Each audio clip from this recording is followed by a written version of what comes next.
Hello, and welcome to another episode of How the Hell Did I Get Here with Meg and Rachel. Thanks for joining us. Today we have guest Evan Helle, who is part of the apparel company Duckworth. And when I say a part of, I mean owns it. It's kind of a big deal in Montana. So Evan is a fourth-generation sheep rancher from Dillon in southwest Montana. The Helles are known for growing exceptionally high-quality wool that's used in their vertically integrated apparel company, Duckworth. Evan stays busy with the hustle of a startup company and gets hands-on with every aspect of the business. But when he gets a chance, he escapes the office to work out on the ranch. Thanks for joining us, Evan. Thank you guys for having me. Yeah, well, we're excited to learn all about a little bit about your business. So let's start out by tell us, Evan, when you had your moment where you kind of looked up from what you were doing, maybe throwing sheep in the chute for shearing or wishing that you didn't raise sheep at all, maybe. Or was stuck in the office, let's be honest. Or stuck in the office. I mean, that's what most of us are like, how did I get to this place? Yeah, right. So Well, tell you us. guys are a little bit way off on that one. Oh, tell us more. Yeah. So growing up my whole life, primarily grew up on the sheep ranch. So working sheep and everything is great fun, and working on a ranch, it's really rewarding. But my how the hell did I get here moment was I had this great opportunity through the International Wool Textiles Association, IWTO, offered me a I guess you'd call it a scholarship to get me into their trade show in Hong Kong, into their international show. And so me and my wife go to Hong Kong, and we end up, it's the first night, and I was part of a group of like young entrepreneurs, is what they called us. And so it's all these kids from all over the world. A lot of us didn't even speak the same language. In Hong Kong, in this like downtown area that was kind of dark, and we go into this like basement type place, and there's all this, it's like a bar scene, so there's all this crazy music playing. And I guess in Hong Kong, all the rave for the kids is to go to these karaoke bars. Oh yeah. And so here's Sarah and I from Podunk, Montana, with people from all over the world that were just like thrown into so quickly, trying to get to know each other. And then we're expected to sing karaoke together. And I just remember looking at Sarah and just thinking, how in the hell did we make it here? Man, I love that story. That's great. So how'd you do? What song did you sing? I personally didn't sing, but some of the other guys that were definitely did. Karaoke is not really my thing, but the other thing I remember from that night is there was like a food buffet, and I was looking at all this exotic stuff that didn't look edible, and I picked the one thing that looked like chicken. And when I got back to the table to eat it, I realized I picked little tiny octopus that were in my rice. So those little tentacles. How was it? Out of there. How was it? It wasn't bad. I'm one of those guys that'll eat anything. So it wasn't bad for me, but my wife was appalled. Oh, well, at least there's McDonald's in Hong Kong. You can always find something. Yeah. Well, what was your favorite part about that trip? I'd have to say my favorite part was just getting out on the town and going with, there was some other Americans that I went with that I was kind of acquainted with, and got to know them better, and just got to see their light show that they had over the bay. That was really pretty cool at night.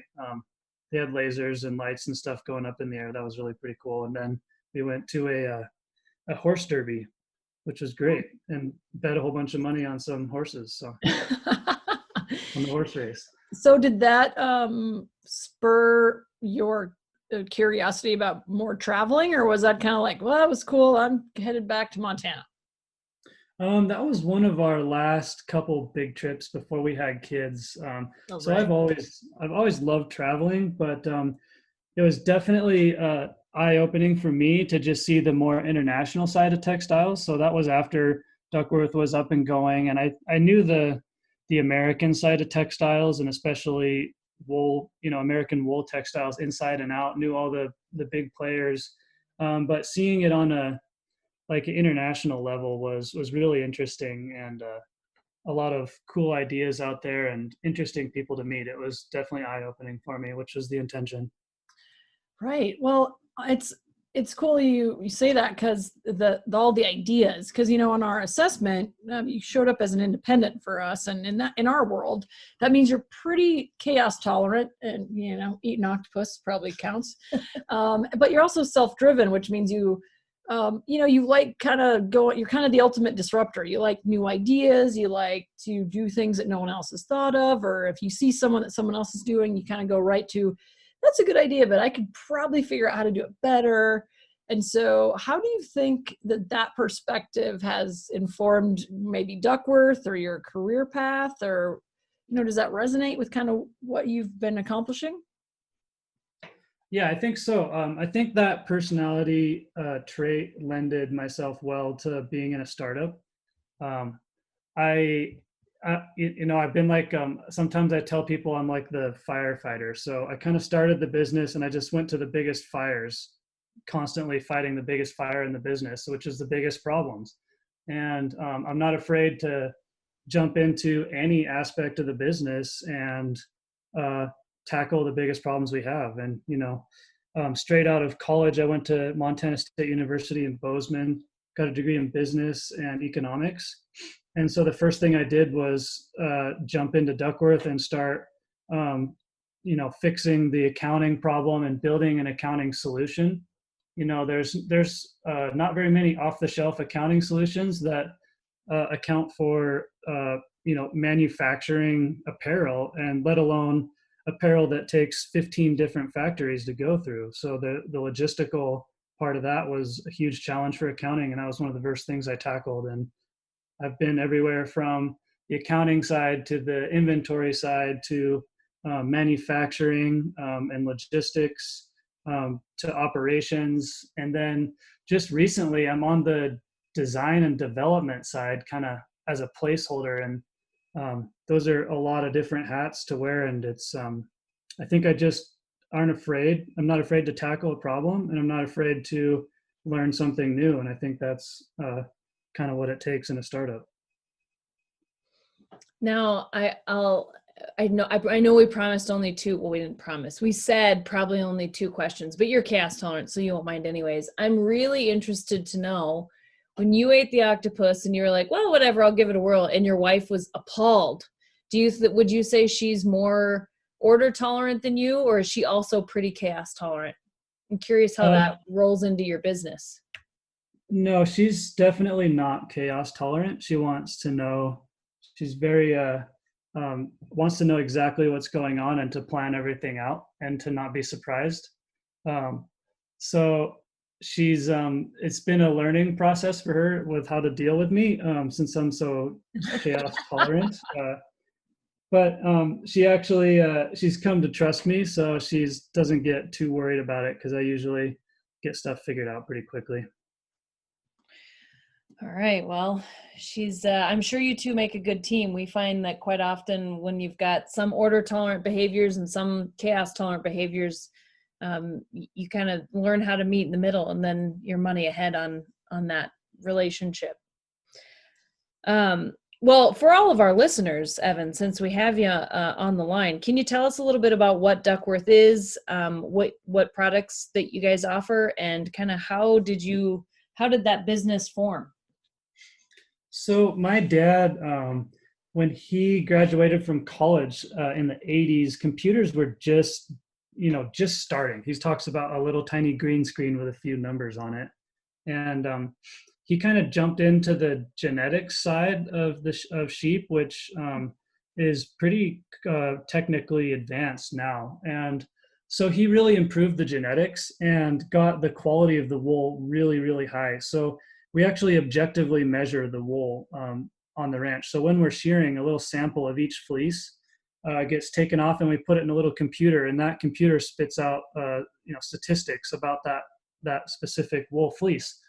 And the result we got from that is we were able to sort our wool into different lots and lines on the shearing floor, which means that we could add value to our wool and really prove the quality before it got blended with anything else. And so what it kind of led to was us having a really high quality wool, a really high quality genetics program. And Dad wanted to get more than just a commodities price for wool.